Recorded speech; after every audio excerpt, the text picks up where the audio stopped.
হ্যাঁ করিম সাহেব, আপনাকে যে ফাইলটা পাঠিয়েছিলাম তা পেয়েছেন? হ্যাঁ, আচ্ছা আচ্ছা, ওকে। এই দেখ, একটা ফাঁকা জায়গা আর চাবিটা গাড়িতে রেখে চলে গেছি। আশেপাশে কাউকে তো দেখছি না।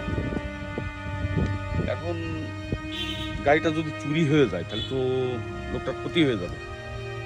দেখি খানিকটা দাঁড়াই, দেখি কেউ আসে কিনা।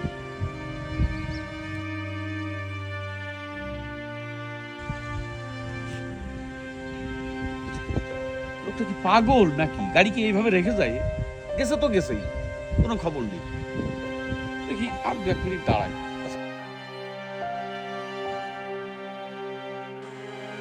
দেখে মনে হচ্ছে পুলিশ শিক্ষিত। সারা তো তাজা চোর। গাড়িটা দেখে গেছি, চুরি করার জন্য গাড়ির কাছে দাঁড়ায় রয়েছে। আজকে তো দেখছি সকালে। শিক্ষিতটা খেলাম গেছে। কি মুরব্বি, এই লাইনে কত বছর? সি, কি বলতে চাচ্ছেন? মানে বুঝতে পারছেন না? এই মোটর সাইকেল চুরি করছেন কত বছর ধরে? আবার কি বলেন আপনাদের? এখানে চোরের কথা আসতে করতে। ও, বুঝতে পারছি। তাহলে কি আপনি মোটর সাইকেল বসে কি তাহাজ্জুদের নামাজ পড়বেন এখন? ভাই, আমার কথাটা আপনারা একটু বোঝেন। আমি তো আপনাদের মোটর সাইকেলে বুঝতে পারছি। তেল চুরি করতে এসেছেন, মানে শহরে তেল পাননি, ভালো গাড়ি দেখেছেন, তাহলে কিন্তু তেল চুরি করতে এসেছেন। সঠিক কথা বলেছেন। সঠিক কথা বলেছেন। চোরটা রে।